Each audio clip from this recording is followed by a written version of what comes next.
Welcome to America's Heroes Group. Okay, that was our host, Cliff Kelley, an old friend of mine over 40 years. And this is America's Heroes Group Roundtable with partner Mazon. Today is Saturday, June the 3rd, 2023. And June, as you may know, is LGBTQ Pride Month. So let's keep that in mind. Folks, my name is, I'm the co-host, Ernesto Borges, and I'm an attorney with the law firm of Borges & Wu.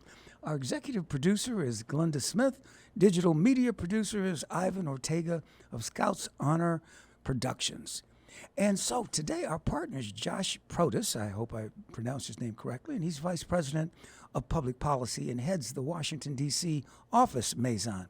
Josh coordinates and implements Mazon's advocacy agenda to strengthen and improve the federal nutrition safety net. Now, today's discussion, Mazon's a Jewish organization response to hunger, and that's their response to hunger. So, good afternoon, Josh. How are you? Hello, can you hear me? I'm doing.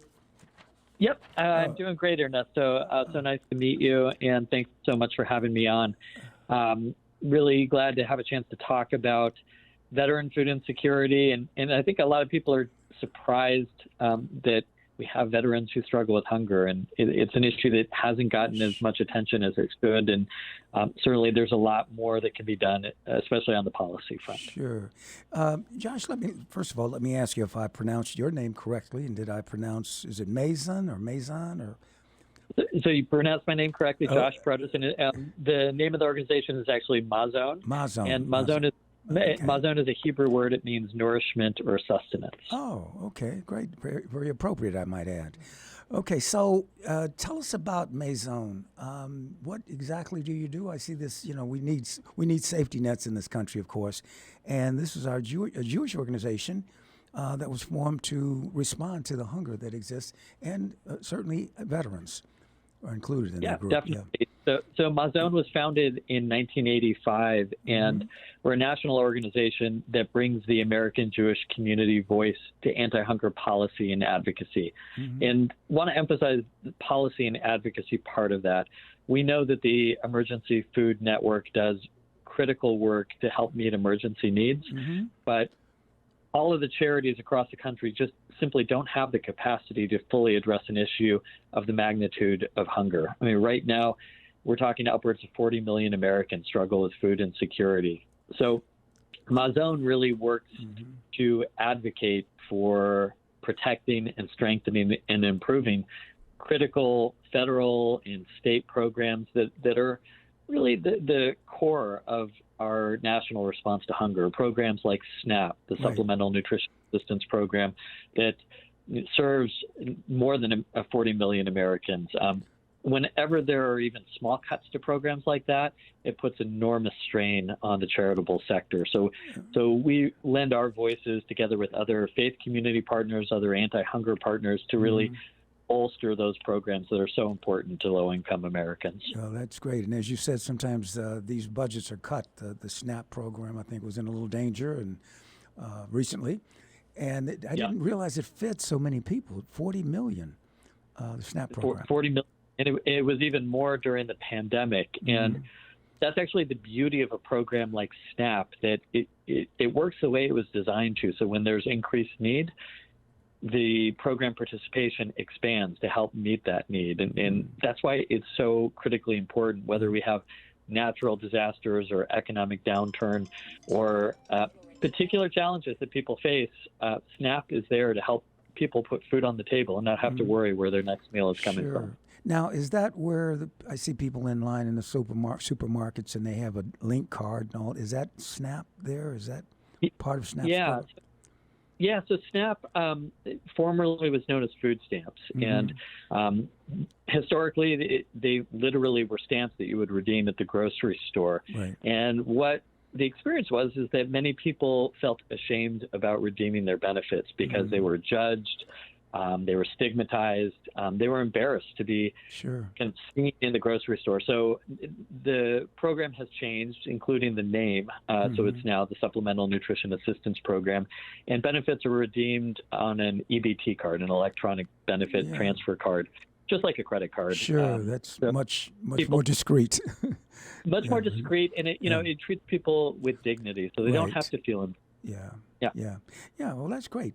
Now, as to our veterans, now what are some of the main issues for veterans, and what population is comprised of the veterans? I mean, are 10% of the homeless people veterans, or 5%, or how many? Yeah. Do you think? When we're talking about veterans and food insecurity, people might wonder, well, why is the Jewish response to hunger working in this space? And we started engaging around issues of military and veteran food insecurity over a decade ago. And it was really in the last Great Recession when we saw an uptick in the number of military families and veterans that were going to food banks, and started to dig into try to understand why that was. And for veterans in particular, there's an under-participation in programs like SNAP. So SNAP is a mandatory entitlement program, meaning that anybody who meets the eligibility criteria can receive those benefits. They're not taking them away from somebody else. And unfortunately for the veteran population, it's only about 1/3 of veterans who are eligible for SNAP actually participate. And so that's really concerning, because that means 2/3 of veterans who need that help are literally leaving those benefits on the table. Now, why is that? They're just not informed? They don't know that they might be eligible for it, or why? It's a combination of factors. So there's, as you said, people who don't know about SNAP or don't understand that they may be eligible. In the veteran population in particular, there's a lot of pride and stigma. So, with military culture, people are trained to project strength, and there's unfortunately a reluctance to seek help, and a concern that they're going to be judged. And we find this in the veteran population, that there's that added level of stigma. And I think that stigmatization is even increased when we see these political debates around programs like SNAP, like we've just seen around the debt ceiling negotiations, where there's a judgment about who receives help from SNAP, and there's kind of a blaming of them. And so that makes it harder for veterans who need that help to step forward and seek it. Maybe they should set up some type of program where a veteran has a different kind of a card, a veteran's card that he could use. I remember people in line with the food stamps and so forth, and then people come in line sometimes and they try to sell you food stamps or what have you. But I think it's you don't know, you see the person in front of you and they look great, and then they pull out a debit card or one of these SNAP cards. But I think that's what can you do to address that with the veterans? What can we do? I mean, can we advertise it, promote it? Should the VA send out notices or something? What do you think? Because I get a lot of letters. I'm a veteran, of course, and a Vietnam veteran. And I get benefits, and I get letters constantly, and I think they're very much on it. They send you a lot of notifications for your your doctor's appointments and so forth. Should we send something out to the veterans, do you think, regarding that?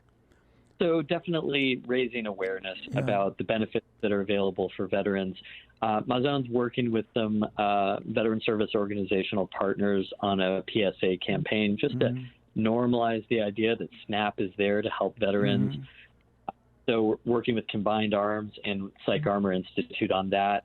We also developed an online training course for service providers who may work with veterans, just to make them more familiar with what food insecurity looks like for the veteran population.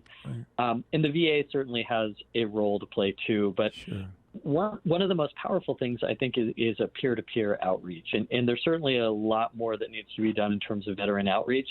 But what seems to be most impactful is when that outreach is done by another veteran. And I think the word of mouth. Word of mouth matters. So now you are working, though, with government. First of all, let me ask you, does Mazon, you supplement? Are you you supplement and give people, how does that work, your contribution that you're making to these programs? Yeah, so we actually don't do direct service work ourselves.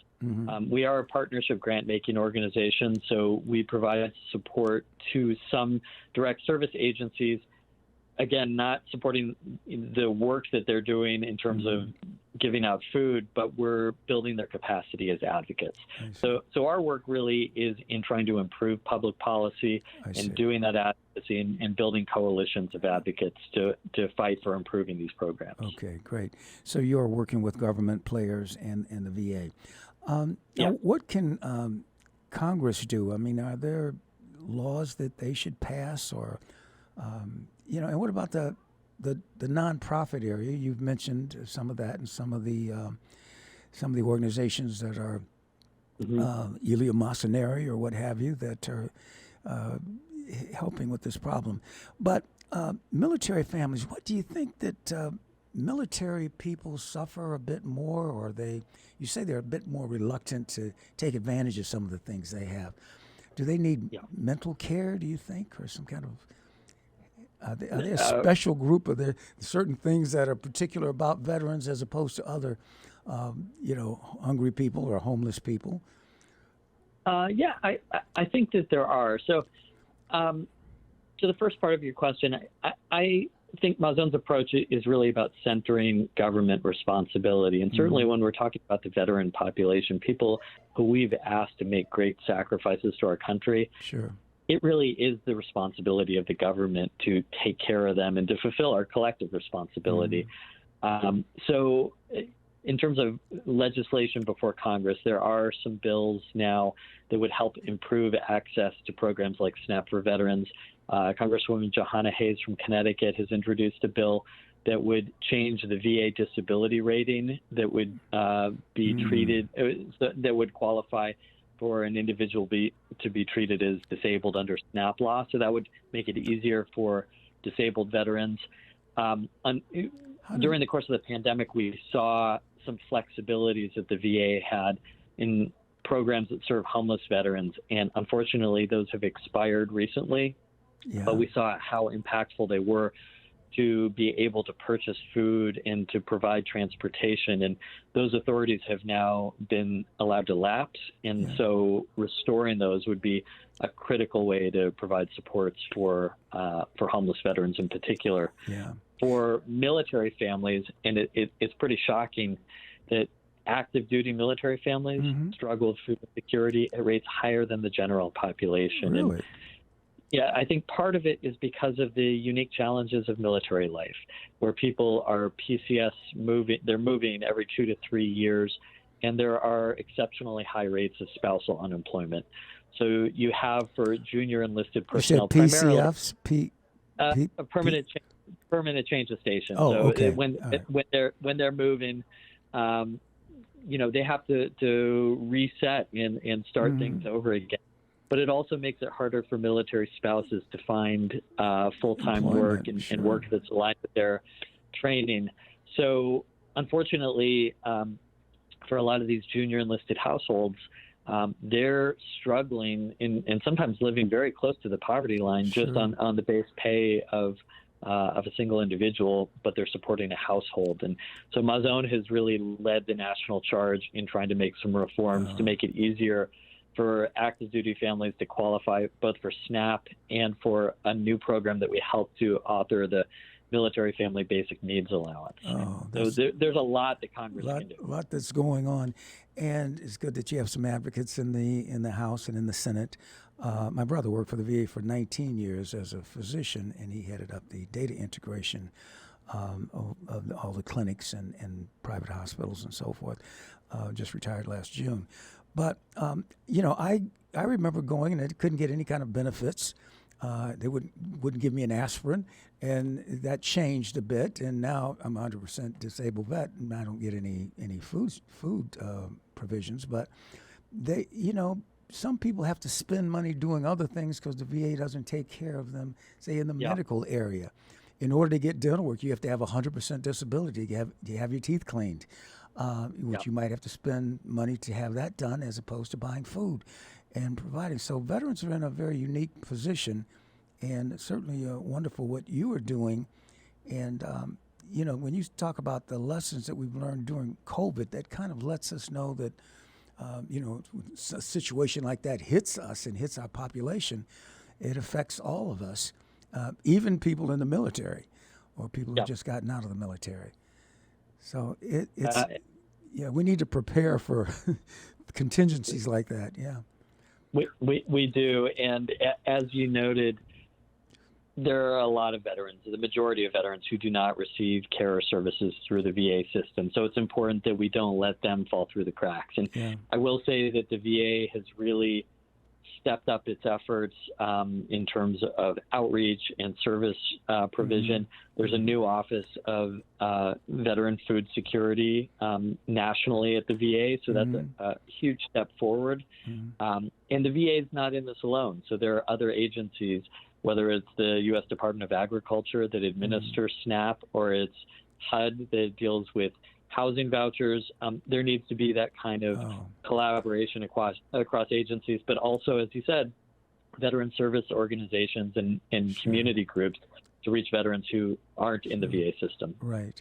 And as you mentioned, some of those other groups, there needs to be some coordination, as you say, collaboration amongst those various groups, because sometimes one doesn't know what the other is doing. And that's unfortunate. It's just like you think the FBI knows what the CIA is doing, or you think one sheriff knows what the police are doing. What everybody's doing. Yeah, it's like there should be some kind of coordination in that regard, because otherwise people get left behind and get ignored. But I don't know what we could do. You know, our show here, we try to put the word out there so that veterans are aware of various programs that. So you're in Washington D.C. That's correct, or you run the? I'm based in. I'm in Washington D.C. Our organization is based in Los Angeles, and I see. You know, one resource happy to share with listeners on our website. We have a page on resources about veteran food insecurity. So if you go to mazon.org/veterans, so it's mazon.org/veterans. We've got a landing page with information, including links to how you can find food resources in your community, whether that's the state or county SNAP office, really? Or it's finding food pantries in your community. I think the biggest thing we can do is really help raise awareness about the resources that are out there for veterans, and to normalize the idea that a veteran doesn't have to feel ashamed if they need a little extra help. And in fact, it's better that they get that help and that they can meet their nutritional needs, because in the long run, that's going to help ensure better health and better long-term outcomes. So we want to make sure that people get the food they need. That's just a basic human right. And there's no reason anybody, and especially veterans, should go hungry. Yeah. And it makes for a happier soldier. Or Marine or Air Force, what have you. Yeah. But because it's tough. I don't know how much these junior NCOs or PFC is making, but it has to be tough. You could be living on base, and your wife doesn't. What's she going to do? Be a cashier or here or there, and you move around. It's hard getting a good job, and there should be consideration for all that. It's tough out here. People think that. Veterans are okay because they live on an Army base, or they can go to the PX or whatever.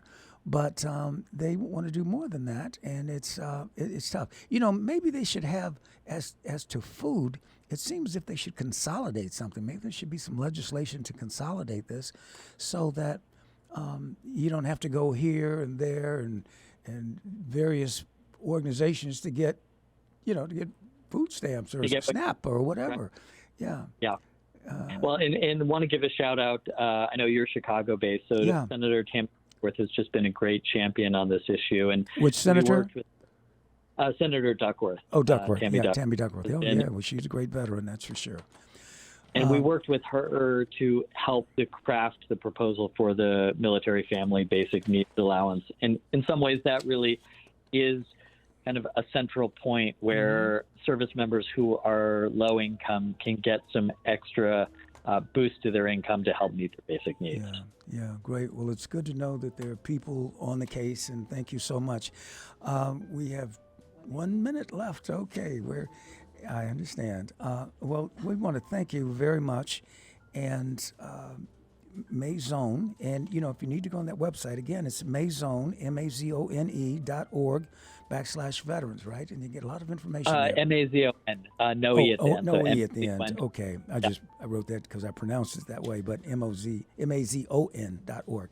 Okay. Well, Josh, this is Josh Protas, and he is with the Jewish organization, Mazon, and he's the Vice President of Public Affairs out in Washington, D.C. Thank you so much for, being on our show today. Appreciate it. Folks, Thank you, Ernesto. Thank you for your service. All right. Appreciate it. Thank you. Thank you for your service. Stay tuned, folks, for America's Heroes Group. We'll be right back. Don't change the station.